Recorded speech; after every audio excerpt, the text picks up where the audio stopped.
Berjumpa kembali dengan saya Pendeta Ferdinand Tambunan dalam program satelit Saat Teduh 5 Menit.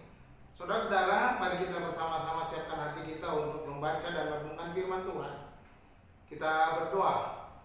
Allah Bapa yang di sorga, terima kasih hari ini kami boleh kembali membaca merenungkan firman-Mu.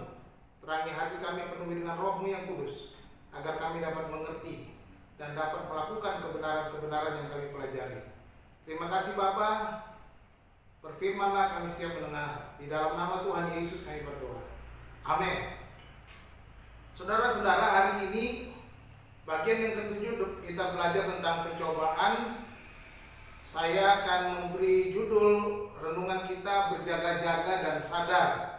Firman Tuhan saya ambil dari kitab 1 Tesalonika pasal 5 ayat 6 sampai 8 yang berbunyi demikian.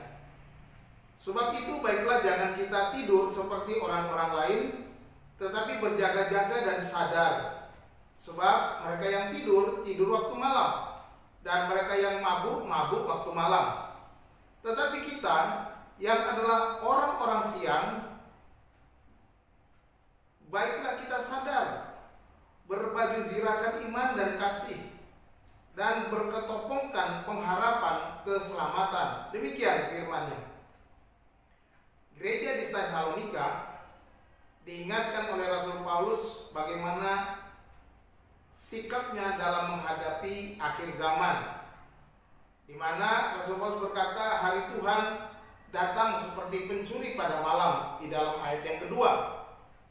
Sebagai orang percaya, kita tidak boleh hidup dalam kegelapan, sebab kita adalah anak-anak terang dan disebut anak-anak siang atau orang-orang siang di dalam ayat 4 dan ayat yang kelima.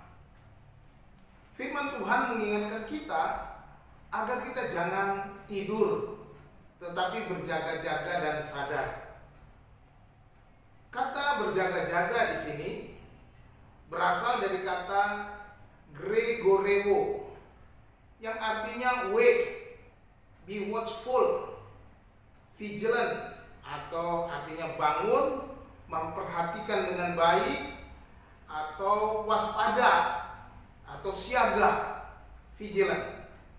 Sedangkan kata sadar dari kata nevo, jadi kata berjaga-jaga dan sadar dari kata Gregoreo dan nevo. Nevo ini artinya be sober atau watch, hampir sama dengan kata berjaga-jaga tadi, atau tenang, sober atau tidak mabuk.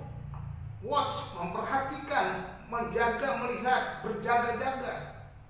Ini yang digunakan di dalam kata berjaga-jaga dan sadar. Nah, kata ini digunakan dalam bentuk imperatif. Ya, dua kata ini boleh dikatakan mempunyai makna kata yang hampir sama. Sebuah perintah supaya berjaga-jaga dan sadar, dengan diawali kalimat larangan jangan tidur, dan kemudian diikuti pengulangan kata yang maknanya sama seperti berjaga-jaga dan sadar. Dalam hal ini Rasul Paulus ingin menjelaskan bahwa firman Tuhan ini ingin menyatakan betapa pentingnya seorang Kristen hidup sebagai anak-anak terang dan anak-anak siang. Nah, kata berjaga-jaga dan sadar dalam gramatika kalimat ini menggunakan bentuk subjuntif.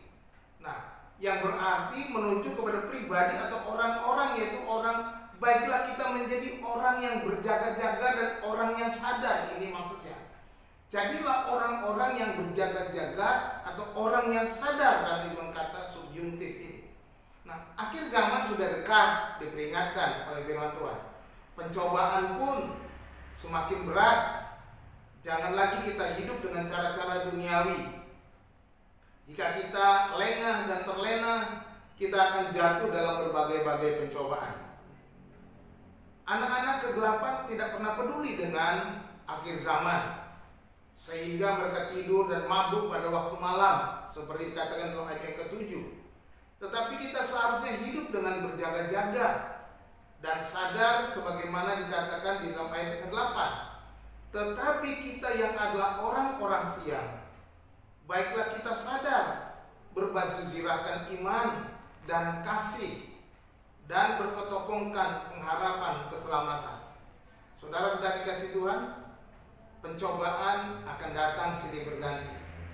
Pencobaan bisa berat, bisa ringan.